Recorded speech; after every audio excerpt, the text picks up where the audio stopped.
Fala galera, beleza? Como estão vocês? Agora, na edição de terça-feira, vamos falar a respeito da construção, do build, né?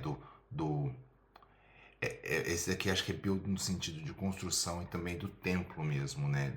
Do objeto ali, do templo. Então vamos falar um pouco mais sobre a construção do templo e como isso pode impactar na nossa vida, o que aconteceu no passado e como a gente pode trazer para a nossa vida diária. The Thursday, September 23, the tabernacle built. Skim through Exodus 36, 8 to 39, 31. Why do you think such explicit instructions were given? Por que você acha que essas instruções específicas foram dadas, foram faladas? What does this teach us about God, about every details? Por que tem tantas especificações? Olha só, eu não vou ler, o texto é muito grande, são 3 capítulos quase, né?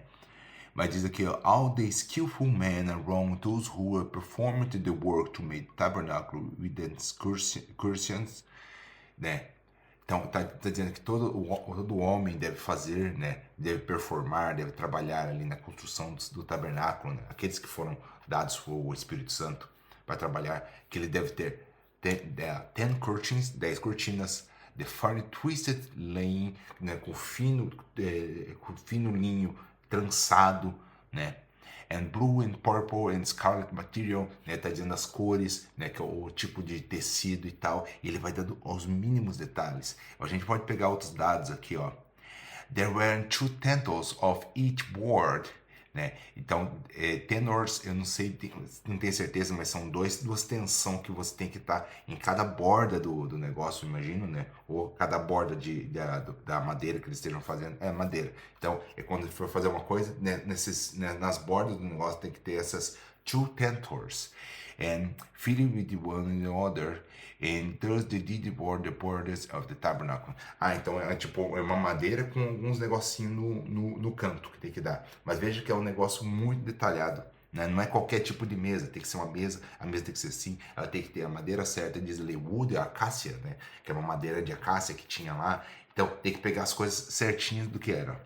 Ó, he overlaid the board with the gold, and they made of rings of gold orders in the bars, and overlaid the bars and gold. Né? Então, a maneira de carregar esses umbrais, esses negócios, deveria ser feito com madeira, e essa madeira deveria ser revestida com ouro, e esses ouros, e esse negócio deve ter anéis de ouro, que você coloca assim, que você consiga colocar o negócio, aquele cabo de madeira com banhado a ouro, e levar. Então, tipo, os móveis deviam ser móveis e tal, mas ele tá dando cada detalhezinho de como que tem que ser a construção, o que tinha que fazer. E assim vai. Then he made the altar burnt offering of acacia wood. E agora ele primeiro falou o que eles tinham que fazer e agora ele está descrevendo o que eles fizeram.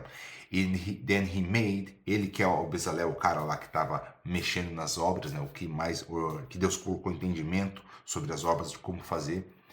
And then he made the altar of burning offering. Então, o altar de ofertas queimadas, né, ele fez ali of acacia's wood. Acácia é uma madeira específica que é muito encontrada no deserto, tinha abundância, mas é difícil de trabalhar, né? Tem nós ali, mas ele começou a trabalhar e ele tinha que fazer tudo basicamente dessa madeira. With fine cubits long, é a medida, né? Se 5 cubits deve ser polegadas ou aqueles a mão assim, né? Que você mantém. And 5 cubits wide deve ser a madeira, o espaço da mão ou o espaço desse aqui, né? Mas é uma medida, né, que eles têm. Square and 3 cubits high, né? Então deve ser um negócio quadrado e meio largo.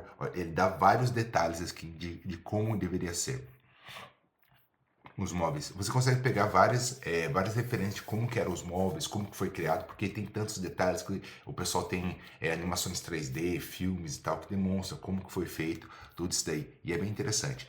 O que nos chama atenção aqui desse relato, por isso que eu li um pouquinho coisa, é a questão dos detalhes. Deus deu as coisas nos mínimos detalhes do que poderia ser feito. E diz aqui, Moses careful constructed tabernacle, and the instructions of he had received and by Mount Sinai were diligently implemented. Então eles implementaram peça por peça, pedaço por pedaço, metragem por metragem, tudo diligentemente aquilo que Deus tinha colocado. The biblical text enumerate the following. A Bíblia, né? O texto bíblico, ele numera o seguinte. Primeiro, the tabernacle with different fabrics, curtains and parts. Então ele tinha fábricas diferentes de cortinas, partes, e tinha peças bem diferentes. The ark, né? A arca também foi feita de maneira específica ali. The table of the showbread. Esse showbread é que é os pães sem fermento, né? Então, a madeira, né? A mesa dos pães sem fermentos. The lampstand, né? Que é o candelabro. The altar of incense. Então, tinha um outro altar, tinha um altar de ofertas queimadas, e tinha um altar que era só para incenso. The altar of burnt offering. E daí tinha um outro altar de oferta queimada. The basin of washing. A bacia de limpar as mãos, né? De se lavar. The courtyard, né? Tem uma parte que era uma cortina que dividia um lugar de outro. Pelo menos é o que eu entendi. And now the material of use on the tabernacle. E uma lista dos materiais que deveriam ser usados. Não era para construir de qualquer jeito. Eram coisas bem específicas. Continue with the scriptures with the pole, basket and the previously garland pieces. Então, é uma série de coisas pequenininhas com muitos detalhes que Deus pegou e falou para eles construírem. The tabernacle service were physical object relations to the gospel. Todas essas partes, todos esses objetos que a gente falou, são fisicamente, visualmente, pedaços do evangelho. Cada um tinha um porquê e cada um tinha uma conexão com o trabalho que Cristo deveria fazer. Né? A parte mais fácil de a gente entender é, por exemplo, o sacrifício do cordeiro. O cordeiro era lá, ele era tirado todo o sangue, aí ele era sacrificado. Né? O sacrifício do cordeiro foi Jesus, quando ele morreu na cruz, quando ele foi sacrificado. Aí diz lá que tem os pães sem fermentos. The bread, the shalom bread, né? Esse pão sem fermento era símbolo de Cristo, porque o fermento seria o pecado. Então o pão sem fermento é Cristo, o pão, o homem sem pecado, o pão sem fermento. E assim a gente vai, todos os itens do tabernáculo representavam de alguma maneira Cristo e o plano de salvação. Né? A gente viu ali do candelabro, do chandelier, o que era o candelabro? O candelabro é Jesus sendo a luz do mundo. O incenso, né? O incenso que você queimava e subia, eram as orações dos santos, que eles queimam e sobem a Deus, da intercessão. O maior intercessor é Cristo Jesus. Ele é quem está fazendo trabalho de intercessão no tabernáculo. E assim vai. Cada uma das peças era representativa do que Cristo fez e como Cristo vai lidar com a gente, hoje e no futuro. Para terminar, the sanctuary was a place for worship God. Então, o santuário é um lugar para adoração de Deus. Praising Him, orar, né, para adorar, orar, né, falar com Deus, and give thanks, e dar, giving thanks. Thanks é agradecer, né? Mas nesse caso aqui eu acho que também é a questão de oferta. Worship is about maintaining one relationship with God, who invites believers into that fellowship. Né? O tabernáculo é um lugar onde que os followers of God, né? os seguidores de Deus, vão se reunir para adorar, fazer orações, fazer thankfuls, né? Agradecimentos. E isso daí é um convite para os believers, para quem acredita, estarem juntos, reunidos na presença de Deus.